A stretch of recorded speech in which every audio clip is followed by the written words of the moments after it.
Oh, I'll have to check it out on YouTube.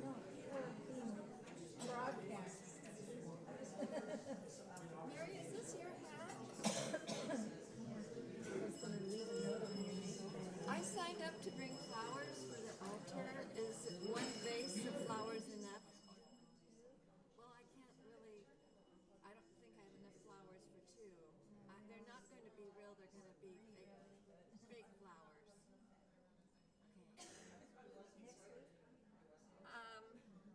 No, I think it's the week after. Yeah.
Good morning. To all of you joining us here and who may be with us for the first time, and hope to see you again soon. So today I will be your worship leader. I'm Katie Norris Perry, as our own Reverend Robin.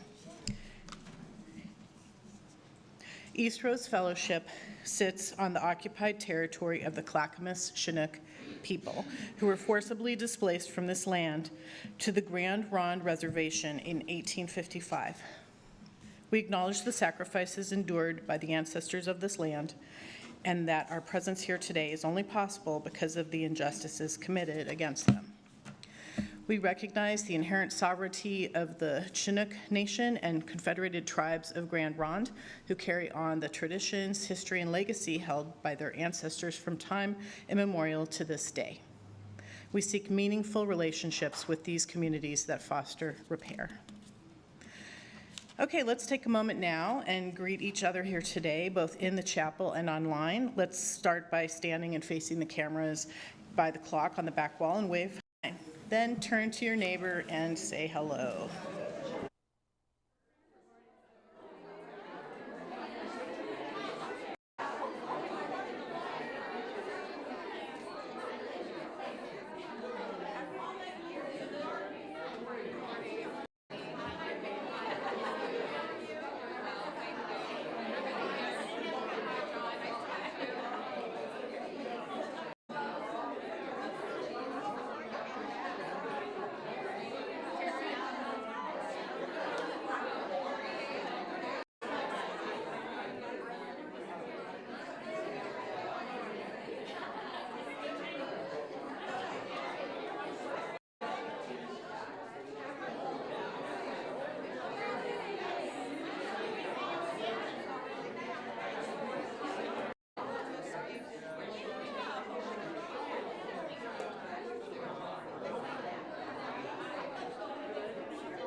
Okay.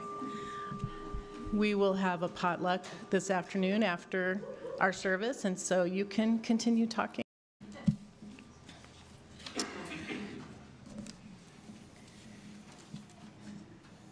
Responsive call to worship. Oh.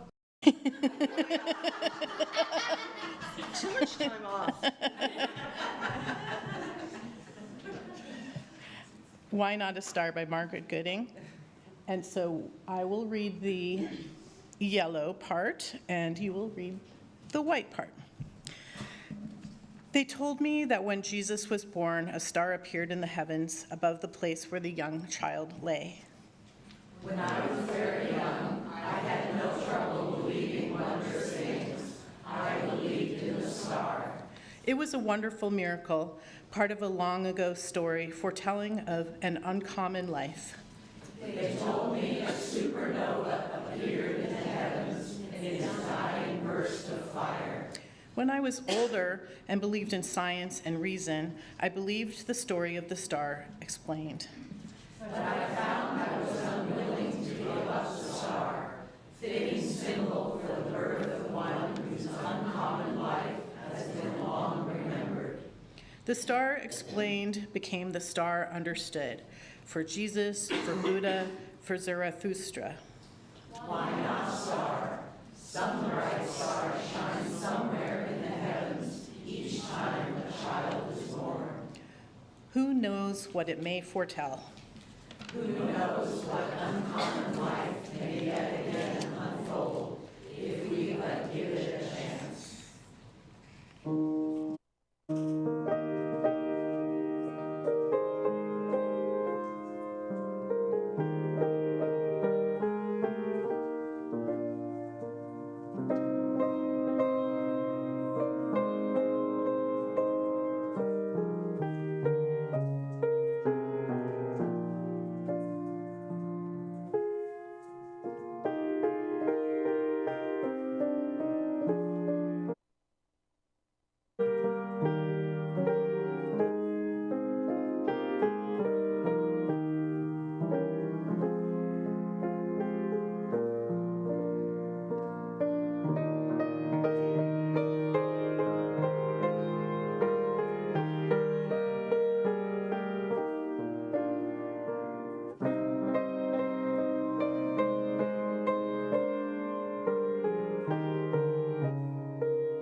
We will now light the chalice. As we nurture this precious light together, we become a light of hope, turning isolation into joy. Nurture this precious light. Thank you, Katie. Good morning, everyone. Good to see you. Happy New Year. Our opening words today, a delightful poem that fits in with our Magi theme today. It's called "The Queens Came Late" by Norma Farber. The queens came late, but the queens with gifts in their hands and crowns in their hair. They'd come, these three, like the kings from afar, following yes, that. They'd left their ladles, linens, looms, their children playing in nursery rooms, and told their sitters, for this is a valuable sight we must not miss. The queens came late, but not too late, to see the animal great. Feathered and furred, domestic and wild, gathered to gaze at the mother and child. Rather than myrrh and gold for the babe, they brought for her who held him a homespun gown of blue and chicken soup with and a lingering, lasting cradle song. The queens came late and stayed not long, for their thoughts already are past manger and mother and guiding star, and a child aglow as a morning sun towards home and chores undone. The queens came late, but the queens were there. Our opening 259, We Three Kings of Orient are, the words will be on the screen. Please rise as you are able.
Good morning.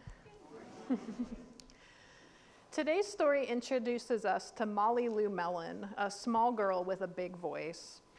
Her mother always taught her to use her big voice for good, to speak up for what's right, for those who can't, and even when it's hard. So she does.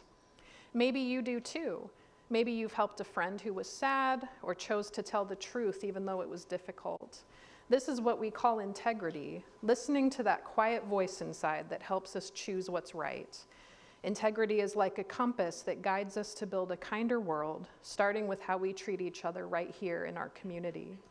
So let's join Molly Lou as she discovers how to use her inner compass to be a true friend. This is Speak Up, Molly Lou Mellon, written by Patty Lavelle and illustrated by David Catro. Molly Lou Mellon was a tiny little girl with a big, deep down heart. Her mom always told her, be true to yourself. So she was. Molly Lou Mellon tried to do the right things in her life. It didn't always work. Her mom always told her, take responsibility for the things that you do, good or bad. So she did. Molly Lou Mellon had friends of all shapes, sizes, opinions, and ideas.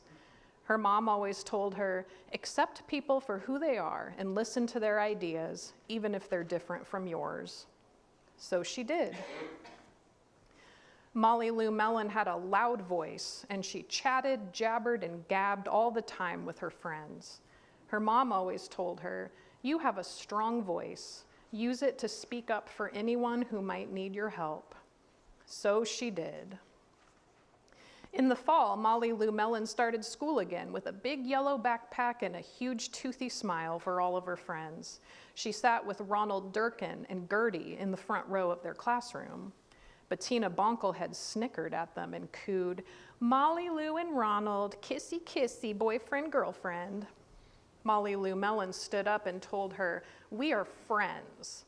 Then she exchanged special handshakes with Gertie and Ronald. Woodle, woodle, dink, dink, cha-cha, waddle-doo. In the winter, Molly Lou Mellon had to be project partners with Bettina Bonklehead. They accidentally painted all over the desks and not on their papers. It was a little fun. When the teacher asked who did it, Molly Lou Mellon said, me, and she had to spend recess cleaning the desks. Bettina said nothing and played a great game of pirate outside. Molly Lou Mellon was mad at first, but then she played her own thrilling game of swabbing the desks. Well, desks. In the spring, a new boy named Garvin Grape started school. He was small, he wore glasses, and his ears stuck out. He told the class all about Newton's law of gravity in a long speech at the front of the room. Bettina Bonklehead rolled her eyes, sneered at Garvin, and said, big deal, really loudly. Garvin's cheeks turned bright red and he hung his head. Molly Lou Mellon raised her hand and said, yes, gravity is a big deal. Then she scribbled a little note and handed it to Garvin. It read, welcome to our school, nice speech. Join us on the playground at recess. We can test out some gravity. Woodle, woodle, dink, dink, cha-cha, waddle-doo. On the first day of summer, Bettina Bonklehead showed up at camp and promptly stuck her foot out, tripping Garvin Grape. He crashed to the ground and his glasses went flying. Bettina grinned and chirped, smarty pants, looks like gravity gotcha. Molly Lou Mellon caught Garvin's glasses in midair, went nose to nose with Bettina and said, you must never do anything like that again to my friend. Friends stand up for one another. Ronald stepped forward and so did Gertie, waving her crutch. They pulled Garvin Grape up, linked arms, and the four friends together shouted, woodle, woodle, dink, dink, cha-cha, waddle-doo. If you want to be a friend, it's all up to you. The end. Like Molly Lou Mellon, we each have the power to make our world better, whether by using our voice to help a friend or having the courage to admit our mistakes. That's what integrity looks like in action. Reverend Robin and the grown-ups will continue to explore this while we're in the classroom, and we'll meet all again later at the potluck. If the adults along the center aisle will form a bridge, we'll sing the children out.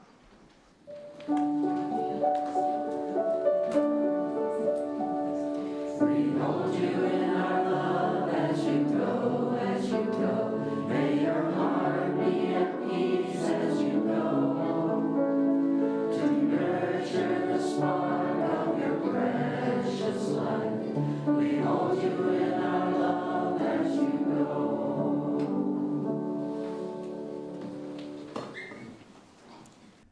So I invite you now into this quiet part together and enter into a time when we work to create some spaciousness in ourselves. So I invite you to put your feet on the floor and uncross your arms, put down any books you might be holding, close your eyes, and do a big inhale and exhale. See if you can relax your forehead and your jaw and drop your shoulders and feel the spaciousness running from the crown of your head down to the soles of your feet as you begin intentional breathing. 4 beats in slowly through your nose, and 5 or 6 beats out slowly through your mouth in a steady rhythm, creating spaciousness and lightness as you go.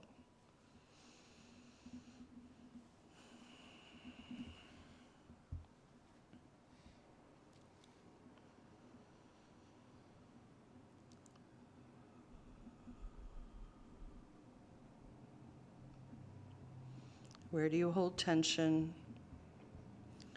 Where do you need ease? No high thinking, just breath.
In the quietness of this place, surrounded by the all-pervading mysterious presence, my heart whispers, keep fresh before me the moment of my high resolve, that in fair weather or foul, in good times or in tempests, in the days when the darkness and the foe are nameless or familiar, I may find that bright North Star and not forget that to which my life is committed.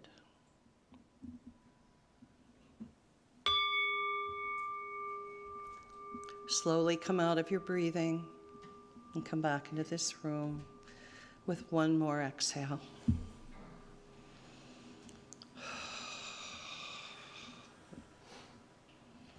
We'll remain seated to sing Spirit of Life, number 123 in the gray hymnal, and the words will be on the screen.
We're going to do a reading called Stranger on the Bus by Rabbi Lawrence Kushner.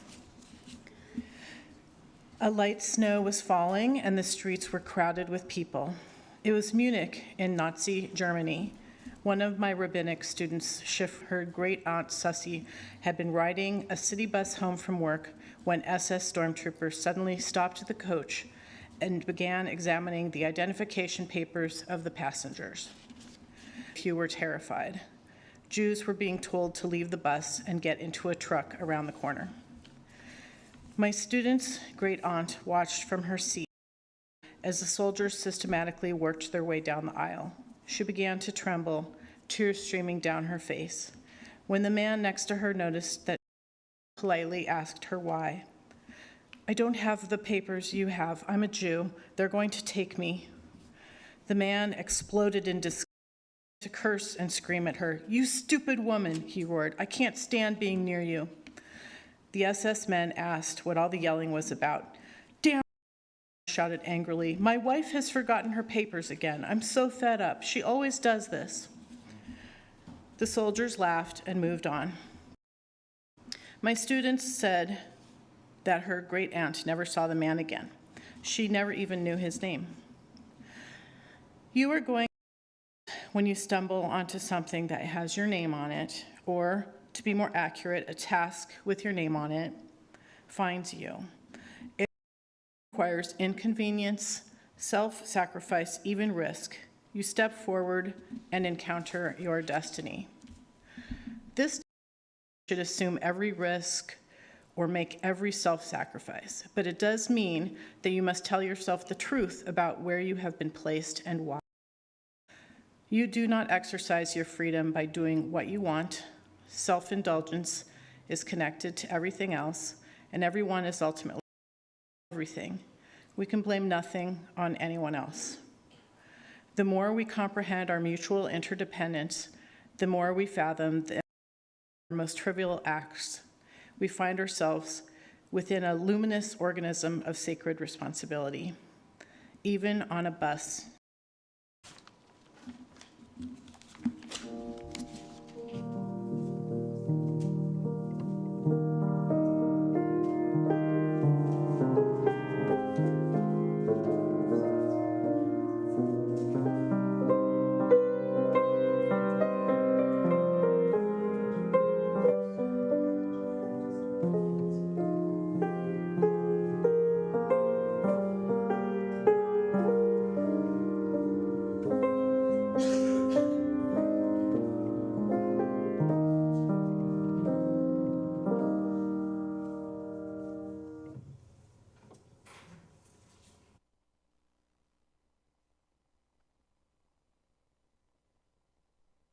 In the Gospel of Matthew, we have a fragment of a tale, not much to go on really, that speaks of 3 wise men, or Magi, from the east who are commanded by King Herod to follow a star.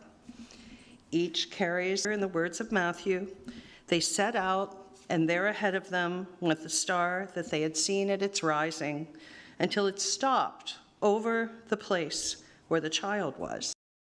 The Magi paid homage to the baby Jesus, and having been warned in a dream not to return to Herod, they returned to their homeland, route.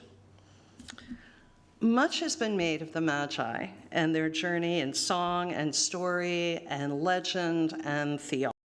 In fact, the Christian Feast of Epiphany, honoring these 3 fellows, takes place tomorrow on January 6th. In some a much bigger deal and celebration than Christmas. The word epiphany, which we use a lot in part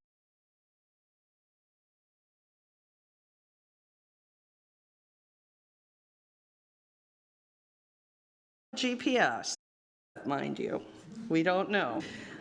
The star they followed has been called in our hymnody a star of wonder, a star to guide us through a perfect night.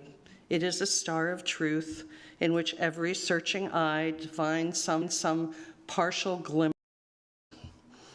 And perhaps most importantly, it is within the shining of this star that we catch a glimpse of who we are, how we are connected to all life, and of the essential integrity that shimmers like a priceless treasure with us. My sermon today is called Choose Something Like a Star, and it is from light and wonder and character that I'm encouraging you to choose in your life. As the Rabbi has reminded us so powerfully and poignantly in his story, Stranger on a Bus, the more we comprehend our mutual, the more we fathom the implications of our most trivial acts, we find ourselves within a luminous star of sacred ability. In other words, when we realize, when we have the epiphany that everything we do matters, every choice we make has consequences, we see ourselves rightly as stars in a constellation of community. We discover what it might mean and what it might take to act with integrity in a milieu. Doing what's necessary can mean doing what's safe or what benefits the individual above the social body. Haven't we seen that fester and grow in our culture and politics? Our egos or our lack of intention, supernovas, can so easily blot out the more subtle star of truth and can lead us astray into black interest, greed, corruption, cruelty, and apathy. My colleague, Katie Lee Crane, makes a fascinating connection between the significance of the star followed by the Magi and the principles and values that we follow or strive to follow as Unitarian Universalists. She notes that some of the Babylonian beliefs, Magi's Persian culture, followed a supreme god, Ahura Mazda, the Lord of life and wisdom. She says their God, revealed to them through Zarathustra, taught individual reason and intelligent action. Sounds familiar, doesn't it? Faith was based on the basic dualism between good and evil, in which human beings both had the freedom to choose and the responsibility to bear the consequences of those choices. They emphasized the importance of reason and ethical behavior. At the center, they believed very simply in good thoughts, good words, good deeds as a basis for their faith. Resonates for us as Unitarian Universalists: choice and responsibility, reason and ethical behavior, good thoughts, good deeds, works. In a word, integrity. I've learned that Unitarian Universalism is the most valued denomination in the United States. Most of us will cite our 7 principles still as the guiding lights. Yet that doesn't necessarily mean we're behavior coherent. We're still human. We may believe in equity and compassion in human relations in principle, but in the harsh light of reality, our everyday actions belie our values. It does sound simple enough, doesn't it? I mean, good deeds, reason, responsibility. We want to embody integrity, and we used to insist that our leaders do. Yet it's not always clear how to find Herod's palace to Bethlehem's manger, even on a cloudless night with the North Star of 7 principles and our newly values illuminating our path. It's challenging. Questions arise, like, is a little bit of lying? What should I tell my children about winning and cheating? Is flirting with a coworker on Facebook innocent enough? And that extra change that the server gave me by mistake? Should I give my spare change or $10 to an unhoused person? Should I speak up about a racist or homophobic remark I just overheard? Do I leave the warmth of my living room in a wind-whipped protest downtown for a cause that I say I care about? Do I wear a mask, or do I flaunt safety guidelines? There is so much temptation to slide by in our values compromised, maybe I do world.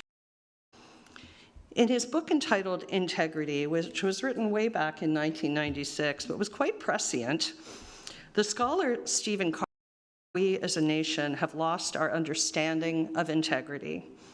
And one can only imagine what questions he would be asking in 2025. He notes how popular the word is, even if people don't necessarily agree. Carter recalls beginning a university commencement address by telling the audience that he would be talking about integrity, and the crowd broke. Applause, writes Carter. Applause, just because they heard the word integrity. That's how starved they were. Interestingly, this word, integrity, it comes from the same Latin root as the word integer or whole number. The word integrity, it's about wholeness. A person of integrity, like a whole number, is a whole person, somehow divided against themselves. The word conveys a sense of completeness and right livelihood. It means that the enterprise of living what he calls an integral life is anything but easy, but he lays it out for us in 3 fairly clear steps. I'd add that growing in integrity requires reflection and a commitment to spiritual and personal development beyond here in church, even on YouTube. It isn't what I would call a rainy afternoon spiritual do-it-yourself project.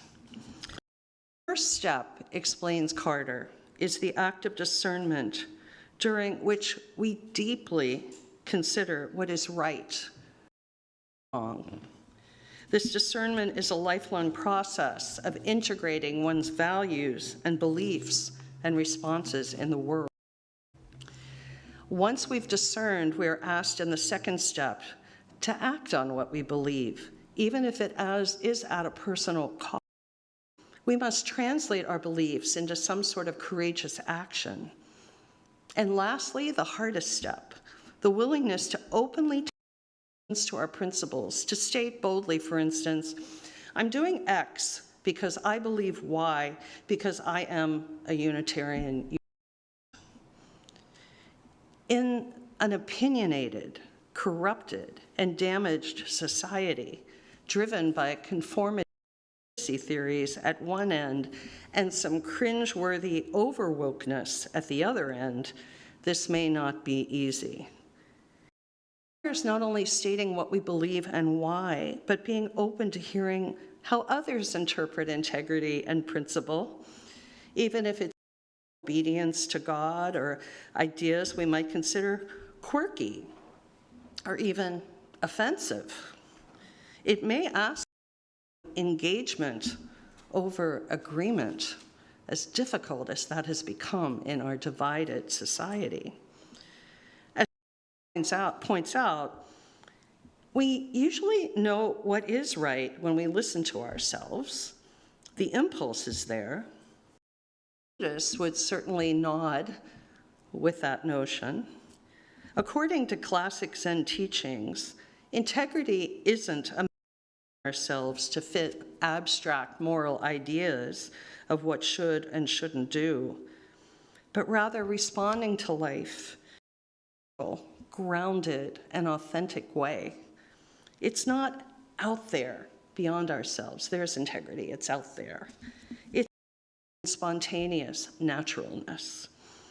As Polonius advises his son Laertes in Hamlet, and this above all else, own self be true, and then it follows, as day the night, thou canst not be false to any man. In some ways, it is like one shimmering epiphany, an intuitive revelation breaking into our hearts.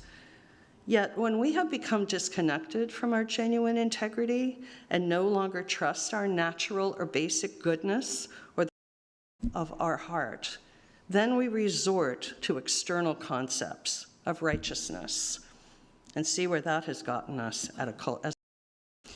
We get caught up in moral judgments and perpetuate a culture of critique rather than one of curiosity. Inner wars, human suffering, callousness, disconnection are the inevitable results. Listen to, he was wise. He said, don't listen to friends when the friend inside you says, do.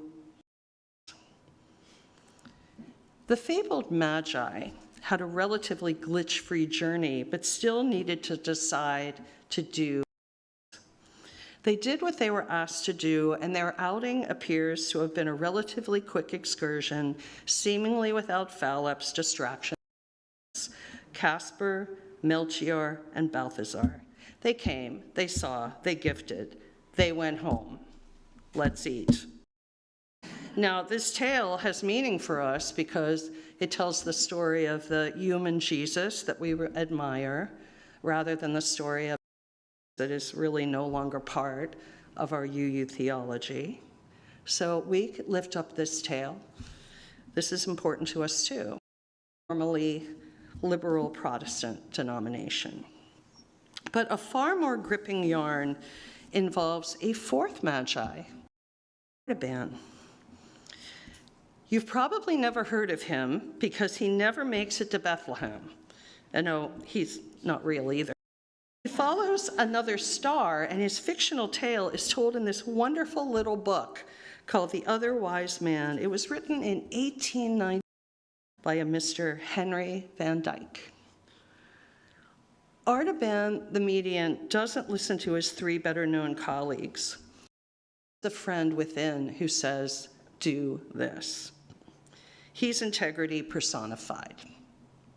His original journey to find and give him a sack of precious stones is delayed and misdirected and sabotaged by his own acts of human kindness and humanity.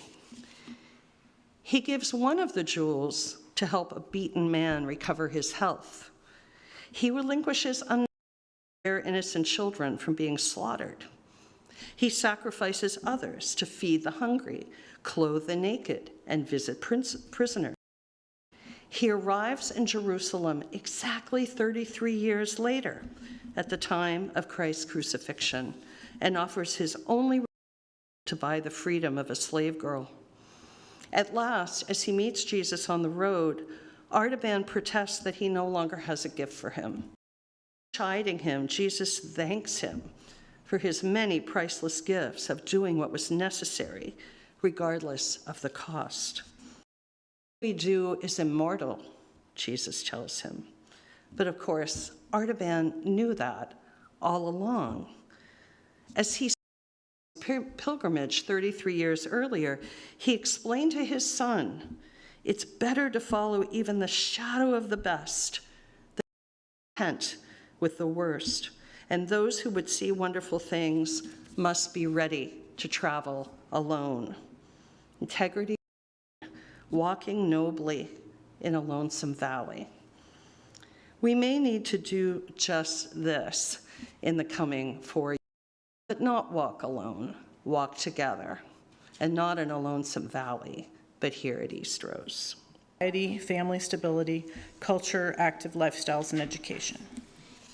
After discussion and deliberation, our Eastrose Board of Directors voted to extend our Sharing the Bounty partnership with NEA until August 31st, 2025. This is a pilot program with the goal of developing a deeper relationship and more interactions with this organization. Reverend Robin and Karen Pyle have met with Tamara Henderson, the COO of NEA, to begin forming a meaningful partnership between us. We'll share opportunities as they arise. If you are attending online, you may donate by visiting our website and clicking the donate button, or you may scan the QR code on the screen. If you're here for the first time, we invite you to let the basket pass and truly be our guest. The gifts of the congregation will now be most gratefully received.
Please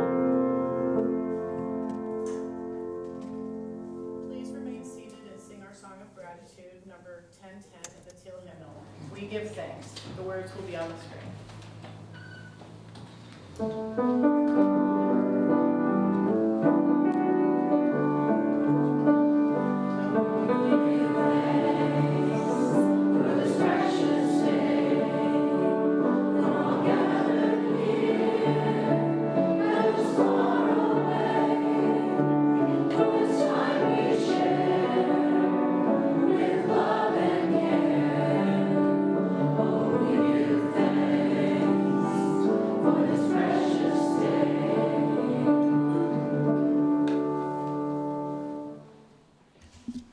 We extinguish this flame, but not the light of truth, the warmth of community, or the fire of commitment. These we carry in our hearts until we are together again.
Mary. I have a few announcements. You also can find announcements in Petals, which is our newsletter, and if you would like to sign up for that, if you're not receiving it already, please let one of our greeters in the narthex know. Our religious education class needs adults helpers for a few upcoming Sundays. Spend time with a great group of kids while growing together in community. You'll be surprised how rewarding it is. No long-term commitment required. Please contact Tara ASAP for available dates. Tara is the woman who read the story, so she'll be in the back later. If you were not able to make the baby shower yesterday, the gifts are in the back. In case you could not make it, you can leave your gift there. There's a work party at Eastrose January 11th, 9 to 12. Come help keep the grounds attractive and clean. Weather is predicted to be dry and cool, so no excuses.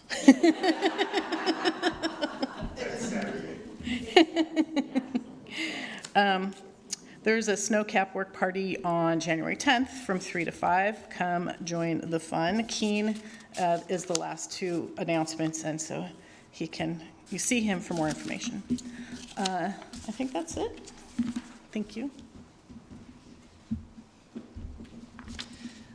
I want to thank Mary and John and Katie for your participation today, and also our greeters, Karen and Richard, for doing such a fine job of welcoming people to our community. Tuesday is lunch with the minister from 12 to 1. I hope you'll come by with a brown bag lunch. And looking ahead, on the 17th, we have another happy hour, Ruth, at Von Ebert Brewing at 5:30, and we have secured the larger room for what was a large group the last time. So I hope you'll think about coming, and we have other fun events happening into February and beyond. I've also ordered some pronoun stickers for our names tags, and when they arrive, I really encourage you to choose the one that is comfortable for you and place it on your name tag. Our benediction today is words from W.H. Auden. To discover how to be truthful now is the reason I follow the star. We anticipate or remember but never are. To discover how to be living now is the reason I follow the star. We have only the vaguest idea why we are what we are. To discover how to be human now is the reason we follow the star. Blessed be, blessed we, and amen. And I invite you to join for the potluck in the back, whether you brought fruit or not. You are welcome to the social time in the Thatcher Room. Be well. Go enjoy.